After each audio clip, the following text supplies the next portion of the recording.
Bayangkan dunia di mana manusia tak lagi hidup di daratan. Langit dan awan telah lama hilang dari pandangan, tergantikan oleh permukaan laut yang berkilau biru di atas kepala. Kita tak lagi bernapas dengan udara, tapi dengan air. Setiap tarikan napas terasa berat, dingin, tapi alami. Di bawah permukaan, berdiri kota-kota baru. Menara kaca menjulang di antara karang. Jembatan transparan menghubungkan kubah-kubah raksasa yang bercahaya biru lembut. Ikan berenang di antara bangunan, paus lewat di atas atap. Dan dasar laut menjadi rumah bagi miliaran manusia baru. Kehidupan telah pindah dari darat ke samudra, dan kita menyebutnya rumah. Namun, laut bukan tempat yang tenang. Tekanan tinggi menghancurkan apapun yang lemah. Di kedalaman yang gelap, makhluk raksasa bersembunyi, sisa dari masa sebelum manusia berani turun ke laut. Kita hidup di antara mereka, tapi tak pernah benar-benar aman. Di balik keindahan biru ini, ada peringatan yang tak terucap. Satu kesalahan kecil bisa berarti akhir segalanya. Kaca pelindung retak, arus kuat datang. Atau oksigen menipis, dan seluruh kota bisa runtuh dalam hitungan detik. Bagi manusia yang lahir di bawah laut, permukaan hanyalah legenda. Langit hanyalah cerita lama dari nenek moyang yang pernah berjalan di atas tanah. Dan bagi generasi baru, laut bukan tempat pelarian, tapi satu-satunya dunia yang mereka tahu. Namun di antara semua ketenangan itu, sesuatu mulai berubah. Arus laut menjadi lebih panas. Suara samar terdengar dari kegelapan dalam. Dan untuk pertama kalinya dalam 1000 tahun, manusia laut mulai takut pada rumah mereka sendiri. Untuk bisa hidup di laut, manusia harus berubah. Tubuh yang dulu dibuat untuk udara kini beradaptasi pada tekanan dan dinginnya. Samudra dalam. Paru-paru perlahan berevolusi. Mengubah cara bernapas menjadi sistem pertukaran oksigen langsung dari air. Kulit menjadi lebih tebal, lentur, dan berlapis sel pelindung agar tahan tekanan. Mata kita membesar, pupil melebar. Mampu melihat dalam gelap tanpa bantuan cahaya buatan. Teknologi juga ikut berevolusi. Para ilmuwan menciptakan aqualung biofusion. Alat yang menggabungkan jaringan manusia dengan mesin. Organ buatan dipasang untuk membantu sirkulasi air di dalam tubuh. Sementara otak dilatih untuk beradaptasi dengan gravitasi rendah di bawah laut. Satu generasi kemudian, manusia tak lagi butuh alat bantu, mereka menjadi spesies baru, manusia laut. Di kota-kota bawah laut, energi dihasilkan dari panas bumi dan arus laut dalam. Struktur bangunan dibuat fleksibel, agar bisa bergerak mengikuti tekanan tanpa retak. Jalanan bukan dari beton, tapi bahan biologis yang bisa tumbuh dan memperbaiki diri sendiri. Lampu kota tidak bersumber dari listrik, melainkan dari organisme bercahaya yang dikembangbiakan secara genetik. Namun untuk setiap kemajuan, selalu ada harga. Tekanan air di kedalaman membuat waktu terasa berbeda. 1 jam di permukaan bisa terasa seperti 2 jam di dasar laut.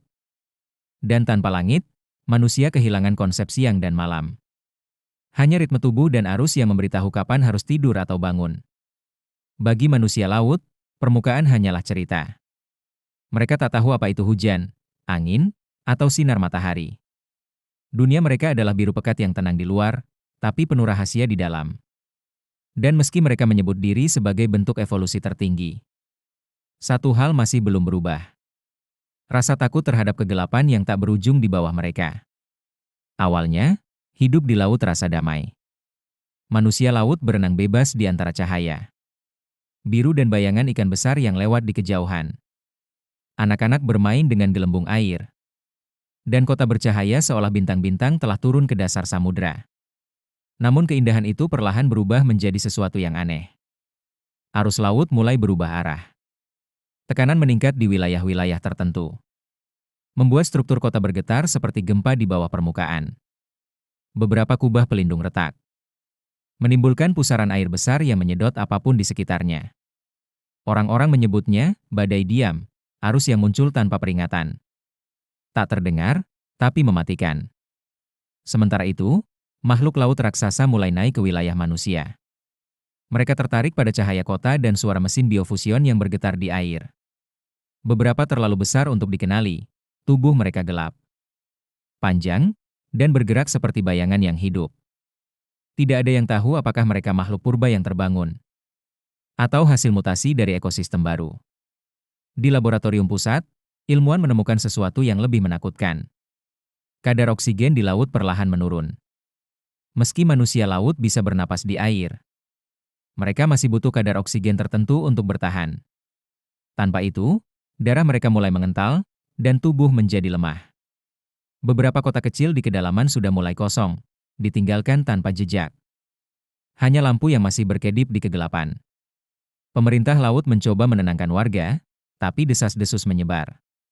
Katanya, di bawah kota terdalam ada celah besar yang terbuka. Seperti pintu yang mengarah ke jantung bumi. Dan dari sana, suara asing terdengar, seperti bisikan yang mengikuti arus. Dunia laut yang dulu menjadi simbol harapan kini mulai retak. Manusia laut sadar, mereka bukan penguasa kedalaman. Mereka hanya tamu. Dan lautan mulai mengingatkan siapa yang sebenarnya berkuasa di bawah sini. Kehidupan di bawah laut akhirnya mencapai titik kritis. Oksigen menipis, tekanan meningkat, dan arus laut menjadi tak terkendali. Kubah-kubah pelindung kota retak satu persatu, menciptakan gelembung besar yang naik ke permukaan seperti napas terakhir bumi. Lampu-lampu di dasar laut berkedip sebelum padam, meninggalkan manusia laut dalam kegelapan total. Mereka mencoba bertahan, tapi arus bawah laut terlalu kuat. Bangunan yang dulu kokoh kini melengkung dan runtuh. Terseret pusaran air besar yang tak berhenti berputar. Jalan-jalan yang dulu penuh cahaya kini kosong. Hanya terdengar suara gemuruh air dan benturan logam dari kejauhan. Tidak ada lagi komunikasi antar kota, sinyal terputus. Dan yang tersisa hanya keheningan. Beberapa penyintas berenang menuju wilayah yang lebih dangkal, berharap bisa menemukan zona dengan tekanan lebih ringan. Namun semakin mereka naik, air semakin panas. Geyser bawah laut pecah dari dasar bumi, melepaskan gelombang panas yang menghancurkan apapun di sekitarnya. Laut yang dulu tenang kini menjadi lautan mendidih. Dan kota-kota terakhir hancur dalam gelembung besar. Di tengah kehancuran itu, makhluk laut raksasa yang selama ini bersembunyi mulai muncul. Mereka berenang di antara reruntuhan. Tubuh mereka bercahaya samar seperti bintang di kegelapan. Beberapa menyelamatkan manusia laut yang tersesat. Tapi sebagian lain hanya menatap dari jauh, seolah mengamati makhluk yang telah gagal menguasai rumah mereka. Laut kini menjadi kuburan sunyi. Sisa-sisa kota tenggelam dalam lumpur, dan hanya suara arus yang masih terdengar. Manusia laut, yang dulu bangga telah menaklukkan kedalaman, kini lenyap di telan rumah yang pernah mereka sebut surga. Dan di atas sana, permukaan laut tetap berkilau tenang. Seolah tak pernah terjadi apa-apa. Bertahun-tahun setelah kota terakhir tenggelam, lautan kembali sunyi. Tak ada cahaya buatan, tak ada suara mesin. Hanya kegelapan yang lembut dan arus yang mengalir perlahan. Reruntuhan kota menjadi rumah baru bagi karang dan makhluk laut kecil. Di antara dinding kaca yang pecah, kehidupan mulai tumbuh kembali. Dari sisa manusia laut, hanya sedikit yang bertahan. Mereka beradaptasi lebih jauh, kulit mereka berubah menjadi transparan. Tubuh lebih ramping, dan mata mereka mampu menyerap cahaya sekecil apapun. Mereka tak lagi memerlukan kota, oksigen, atau teknologi. Mereka telah menjadi bagian dari laut itu sendiri. Ratusan tahun berlalu. Permukaan laut yang dulu tenang kini kembali biru cerah. Dan pada suatu hari, arus membawa satu sosok naik ke permukaan. Ia menembus lapisan air, merasakan sinar matahari untuk pertama kalinya dalam ribuan tahun. Udara menyentuh kulitnya, asing, tapi hangat. Untuk pertama kalinya, laut mengembalikan anaknya ke dunia di atas. Di permukaan, dunia telah berubah. Daratan sunyi, tapi mulai ditumbuhi kehidupan baru. Tumbuhan liar muncul di antara reruntuhan kota kuno. Burung-burung kembali terbang di langit. Dunia darat yang dulu hancur kini memulai bab baru tanpa manusia darat. Tapi mungkin, dengan sesuatu yang lebih kuat dari mereka. Makhluk laut yang muncul itu menatap langit dengan mata berwarna biru terang. Pantulan dari samudera tempat ia lahir. Ia tidak tahu sejarah, tidak tahu nama-nama tempat yang hilang. Tapi dalam dirinya mengalir kenangan seluruh dunia yang tenggelam. Ia tersenyum, bukan sebagai manusia, tapi sebagai bagian dari planet yang akhirnya seimbang kembali.